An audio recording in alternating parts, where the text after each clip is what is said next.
प्रिय विद्यार्थियों, हमने व्यापार चक्रों के कारणों के बारे में पढ़ा और अब हम ये देखते हैं कि व्यापार चक्र जो हानिकारक होते हैं उनको नियंत्रित करने के उपाय क्या हैं। व्यापार चक्र, जैसा हमने बात की, समाज के आर्थिक जीवन पर हानिकारक प्रभाव डालते हैं। क्या हानि होती है इससे? इसके फलस्वरूप समाज को विभिन्न समय पर मुद्रास्फीति, बेरोजगारी, मंदी आदि की विभिन्न स्थितियों से गुजरना पड़ता है।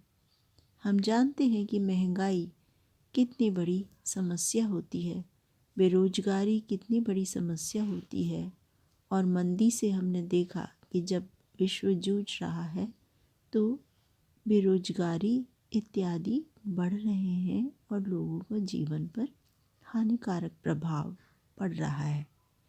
इसलिए व्यापार चक्र को नियंत्रित करना आवश्यक हो जाता है। व्यापार चक्र को नियंत्रित करने के लिए सरकार कौन से उपाय अपनाती है? 3 श्रेणियों में हम इन उपायों को बांट सकते हैं, या हम कह सकते हैं 3 तरीके की नीतियां सरकार की इसमें काम आती हैं। पहली है मौद्रिक नीति या मॉनेटरी पॉलिसी। मौद्रिक नीति मुद्रा की पूर्ति को नियंत्रित करने से संबंधित है, इसीलिए इसका नाम है मौद्रिक नीति। मौद्रिक शब्द मुद्रा से बना है, तो जब मौद्रिक नीति की बात होती है तो मुद्रा की बात होती है, और जब मुद्रा की बात होती है तो लोगों के हाथ में वो होती है और विनिमय के काम में ली जाती है, और इस तरह से मुद्रा की पूर्ति वो होती है जो सरकार नियंत्रित करती है, और इसलिए मौद्रिक नीति के अंतर्गत इसको शामिल किया जाता है। दूसरे उपाय राजकोषीय नीति के अंतर्गत आते हैं। राजकोषीय नीति राज प्लस कोष, ये 2 शब्द से बनी हुई है। राज मतलब सरकार, कोष मतलब सरकार की आय। सरकार विभिन्न कल्याणकारी कार्यों के लिए अपने कोष का व्यय करती है, तो राजकोषीय नीति के अंदर हम सरकारी आय और सरकारी व्यय इन दोनों को शामिल करते हैं। इसके अतिरिक्त कई बार सरकार को अधिक व्यय भी करना पड़ जाता है जितनी उसकी आय होती है, तो वो किस प्रकार से करेगी? हमें भी अधिक जब व्यय करना होता है तो हम कैसे करते हैं? उधार लेके करते हैं या ऋण लेके करते हैं। तो इस तरह से राजकोषीय नीति के अंदर सरकार की आय, व्यय और ऋण संबंधी नीतियाँ आती हैं। तीसरा उपाय प्रत्यक्ष नियंत्रण।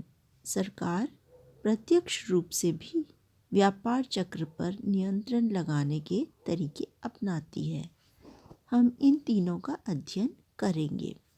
तो इस वीडियो के अंदर प्रस्तुत ई-लेक्चर में हम पहले उपाय मौद्रिक नीति का अध्ययन करेंगे।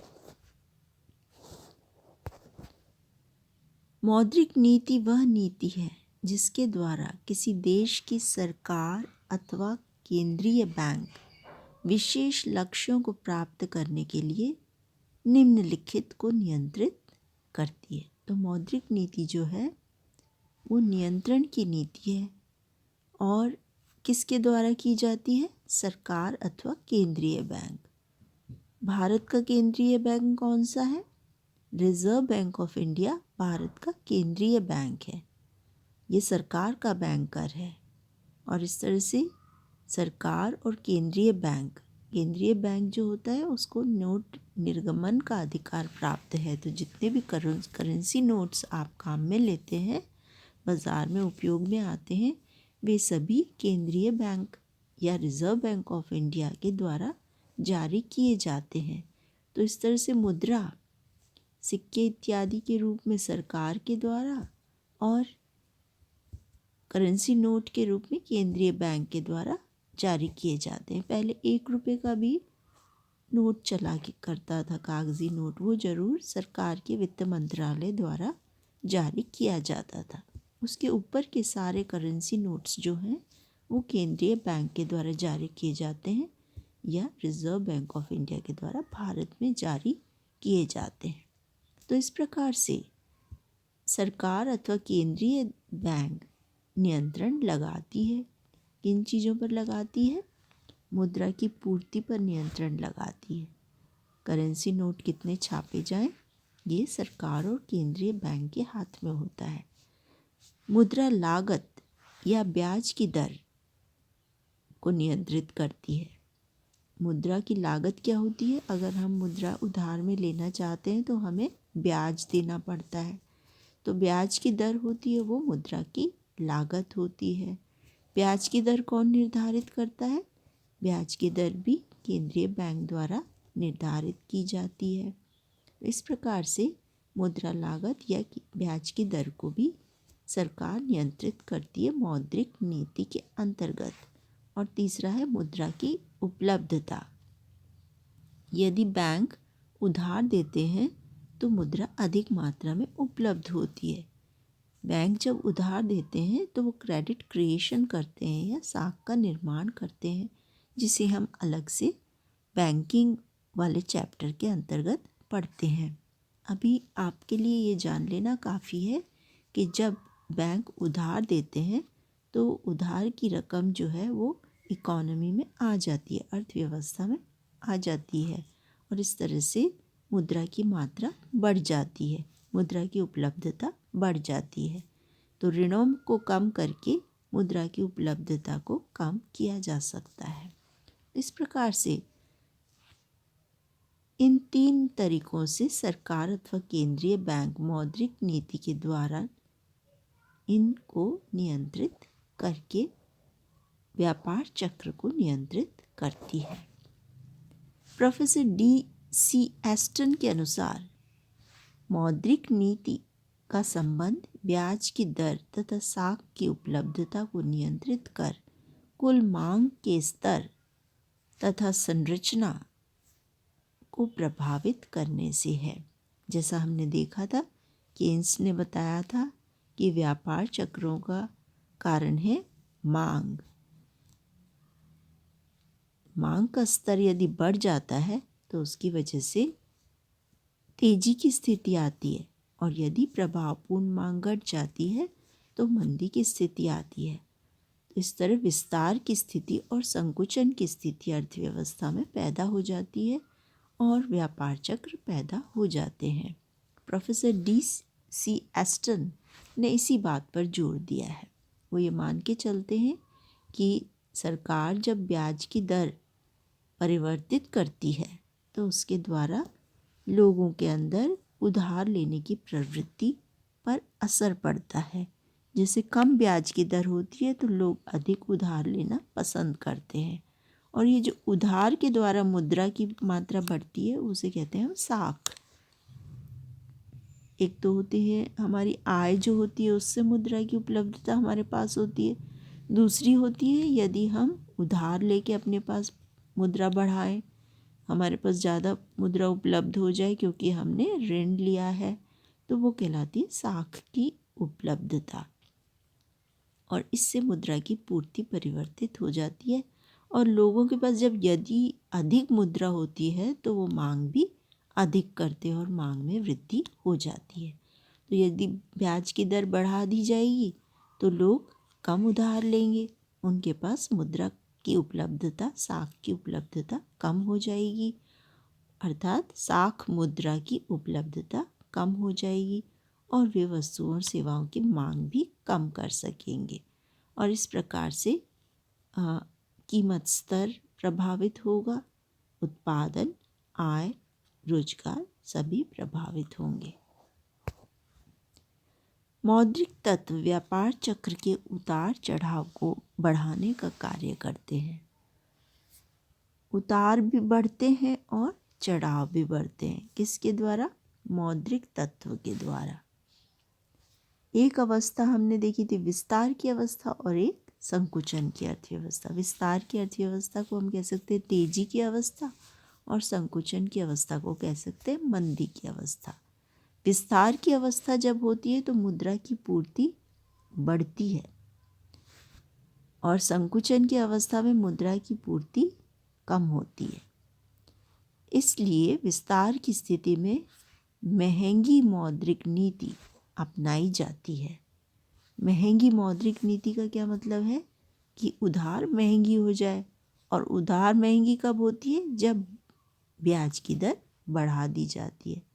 तो इसका तात्पर्य है कि यदि ब्याज की दर बढ़ा दी जाती है, इसके फलस्वरूप साख का संकुचन होता है। जैसे अभी हमने बात की थी कि ब्याज की दर ज़्यादा होती है तो कोई उधार लेना पसंद नहीं करता है, और इसको हम कह सकते हैं साख का संकुचन हो जाता है, साख की मात्रा कम हो जाती है। अब साख की मात्रा कम हो गई, इसका मतलब उधार के पैसे हमारे पास नहीं है। अब हम मांग कैसे करेंगे? मांग ही नहीं कर सकते हम वस्तुओं और सेवाओं की। तो इस तरह से प्रभावपूर्ण मांग कम हो जाती है, और जब मांग कम हो जाती है और चीज़ें बहुत हैं बाज़ार के अंदर, कोई ख़रीदार नहीं है, तो कीमतें कम हो जाती हैं। महंगी मौद्रिक नीति के अंतर्गत सरकार क्या करती है? ये केंद्रीय बैंक की गतिविधियां बढ़ाती है।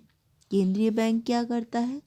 केंद्रीय बैंक द्वारा बैंक दर को बढ़ा दिया जाता है। बैंक दर वो ब्याज की दर होती है जिस पर केंद्रीय बैंक या रिजर्व बैंक ऑफ इंडिया व्यावसायिक बैंकों, कमर्शियल बैंक्स, जैसे हम अकाउंट वगैरह खोलते हैं, SBI, PNB, state bank of India, Punjab national bank, bank of Baroda, ये सब क्या हैं? कमर्शियल बैंक्स हैं या व्यावसायिक बैंक हैं। इनको जब पैसे की ज़रूरत होती है तो वो किससे लेते हैं? केंद्रीय बैंक से लेते हैं। और जो ब्याज की दर देते हैं वो क्या कहलाती है? बैंक दर कहलाती है। केंद्रीय बैंक अगर बैंक दर बढ़ा देंगे तो इसका क्या अर्थ होगा? बैंक दर बढ़ जाने से व्यावसायिक बैंक या व्यापारिक बैंक कम मात्रा में ले सकेंगे, लोन उधार कम मात्रा में ले सकेंगे। तो ये हो गई महंगी मौद्रिक नीति की ब्याज की दर को बढ़ा दिया। दूसरा तरीका अपनाते हैं केंद्रीय बैंक, रिजर्व बैंक क्या करता है? मार्केट में वो प्रतिभूतियां बेचता है। ये होती हैं ब्याज की दर, इन पे मिलती है, ब्याज मिलता है। अगर लोग खरीदते हैं तो उससे इनकम करते हैं, तो वो क्या करेगा? लोगों को ये बेचेगा। अब लोग अपना पैसा प्रतिभूतियों में लगा देंगे तो उनके पास हाथ में पैसा कम रह जाएगा, और इस तरह से मांग घट जाएगी और कीमतें घट जाएंगी। इसके अलावा वो क्या करता है? बैंकों की न्यूनतम सुरक्षा निधि एवं तरलता अनुपात को बढ़ा दिया जाता है। इसका क्या मतलब है? बैंकों को सारे पैसे को बैंक के पास जो जमा है उनको उधार नहीं दे सकते, वो उनको एक न्यूनतम सुरक्षा निधि रखनी पड़ती है, थोड़ा पैसा अपने पास रखना पड़ता है। इसी तरह से थोड़ा सा तरल रूप में पैसा रखना पड़ता है, जैसे उनके पास गोल्ड भी होते हैं और नकदी भी होती है। तो नकदी का अनुपात भी एक विशिष्ट रूप में रखना पड़ता है कि इतनी नकदी तो उनको अपने पास रखनी ही पड़ेगी और बाकी को वो उधार दे सकते हैं। ये कहलाता है तरलता अनुपात। तो तरलता अनुपात बढ़ा देगा बैंक, तो इसका मतलब क्या है? रिजर्व बैंक अगर तरलता अनुपात बढ़ा देता है तो इसका मतलब है कि जो व्यापारिक बैंक हैं, व्यावसायिक बैंक हैं, वो कम ऋण दे सकते हैं। इसी तरह से लोगों के लिए भी है ये कि जो लोग ऋण लेते हैं तो सीमांत आवश्यकता जो होती है उसको भी बढ़ा दिया जाता है कि आप ये आवश्यकताएं पूरी करेंगे, बैंक भी ये आवश्यकताएं पूरी करेंगे तो ही उन्हें ऋण प्राप्त होगा। और बैंकों को साख का संकुचन करने की सलाह दी जाती है। साख का संकुचन का मतलब है कि कम उधार दें बैंक, ऋण कम दें, लोन कम बांटें, इसकी सलाह बैंकों को दी जाती है, जिससे लोगों के हाथ में कम मुद्रा रहे, मांग कम हो और मुद्रास्फीति नहीं हो, कीमतें तेज़ी से नहीं बढ़े, महंगाई से बचे। दूसरी है संकुचन की स्थिति। यहाँ पर संकुचन का मतलब है अर्थव्यवस्था का संकुचन, अर्थात मंदी की स्थिति। मंदी की स्थिति में सस्ती मौद्रिक नीति अपनाई जाती है। अब मांग अपने आप ही कम हो रही है, मांग को बढ़ाने की ज़रूरत है। मांग को किस तरह से बढ़ाया जाएगा? जब ऋण सस्ते कर दिए जाएंगे। ऋण सस्ते कब होंगे? जब ब्याज की दर घटा दी जाएगी। तो इसका मतलब है ब्याज की दर कम कर दी जाती है। इसके फलस्वरूप साख का विस्तार होता है। बैंक ऋण देते हैं, फिर वो लोग थोड़ा पैसा काम में लेते हैं, बाकी बैंक में जमा करा देते हैं। बैंक के पास और पैसा आ गया, वो और ऋण देता है। इसलिए जितना बैंक पहली बार ऋण देता है, जितनी उसके पास पहली जमाएं होती हैं, उससे कई गुना ऋण इस प्रकार बैंक देता है, और उसको कहते हैं हम साख का विस्तार या साख का सृजन बैंकों द्वारा किया जाता है। और इससे उत्पादन भी बढ़ता है, रोजगार भी बढ़ता है। लोग अधिक ऋण लेकर बिजनेस में लगाते हैं, इंडस्ट्रीज़ में लगाते हैं, उद्योगों में लगाते हैं, अधिक उत्पादन करते हैं। अधिक उत्पादन के लिए अधिक लोगों को रोजगार पे रखने की आवश्यकता होती है। तो इस प्रकार से उत्पादन और रोजगार बढ़ते हैं तो मंदी की स्थिति चली जाती है। कीमतों में भी वृद्धि होती है, क्योंकि लोगों के हाथ में पैसा आ जाता है, जिनको रोजगार मिलता है उनको आय प्राप्त होती है, और उस आय को वो वस्तुएं और सेवाएं खरीदने पर व्यय करते हैं। इस प्रकार उनकी मांग बढ़ जाती है, और मांग बढ़ने से कीमतों में वृद्धि हो जाती है। इस प्रकार मंदी या संकुचन को नियमित किया जा सकता है। सस्ती मौद्रिक नीति के अनुसार रिजर्व बैंक जो कदम उठाता है वो क्या क्या है? ब्याज की दर कम कर दी जाती है, मुद्रा की पूर्ति को बढ़ाया जाता है, साख का विस्तार किया जाता है, बैंक दर को कम कर दिया जाता है, खुले बाजार में प्रतिभूतियां बेची जाती हैं, बैंकों की न्यूनतम सुरक्षा निधि तथा तरलता अनुपात को कम कर दिया जाता है। जैसा हमने देखा था, महंगी मौद्रिक नीति के अंतर्गत बिल्कुल उल्टे काम किए गए थे, और इसमें सब कुछ उलट दिया गया है। अब बैंक दर को घटा दिया गया है, प्रतिभूतियां बेची जाती हैं, न्यूनतम सुरक्षा निधि तथा तरलता अनुपात को कम कर दिया जाता है, ऋण की सीमांत आवश्यकता को भी कम कर दिया जाता है, बैंकों को साख विस्तार करने के लिए प्रोत्साहित किया जाता है। परंतु यह माना जाता है कि मौद्रिक नीति व्यापार चक्र को नियंत्रित करने में अधिक उपयोगी सिद्ध नहीं होती है। ये सब चीज़ें करने के बावजूद भी यह अधिक उपयोगी नहीं होती है। क्यों नहीं होती है? क्योंकि अकेले में उपयोगी नहीं होती है। अगर अन्य प्रक्रियाएं जो हैं अर्थव्यवस्था में, जो राजकोषीय नीति और अन्य क्रियाएं चलती हैं अर्थव्यवस्था में, वे इसके विपरीत कार्य करती रहें या वो सहयोग नहीं करेंगी, तो मौद्रिक नीति अपने आप में अधिक उपयोगी सिद्ध नहीं होती है। इसका प्रयोग राजकोषीय नीति तथा अन्य उपायों के साथ किया जाना चाहिए। तो अगले लेक्चर में हम देखेंगे राजकोषीय नीतियाँ और अन्य उपाय कौन कौन से हैं। भाग 2 के अंतर्गत हम इसका अध्ययन करेंगे। अभी आप इसका रिवीजन करें। और मौद्रिक नीति और राजकोषीय नीति बिल्कुल अलग अलग चीज़ें हैं, तो इसलिए ये मॉनेटरी पॉलिसी तो मनी के अंतर्गत आती है, और राजकोषीय पॉलिसी पब्लिक इकोनॉमिक्स के अंतर्गत आती है। तो इस तरह से बिल्कुल भिन्न चीज़ें हैं, तो इनमें आपस में संबंध नहीं हो पाता है। कुछ यही संबंध हो पाता है कि दोनों एक दूसरे के सहयोग में कार्य करें, दोनों के प्रभाव जो हैं वो एक दूसरे से सहयोगात्मक हो, ये आवश्यक होता है।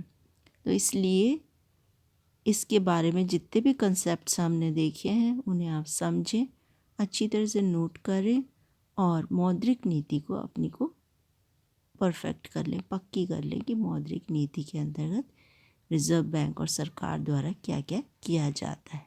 और उसके बाद हम देखेंगे राजकोषीय नीति और उसके अन्य उपाय व्यापार चक्र के नियंत्रण के लिए कौन कौन से किए जाते हैं। मौद्रिक नीति संबंधी विषय का हम यहीं पर विराम लगाते हैं। Thank you.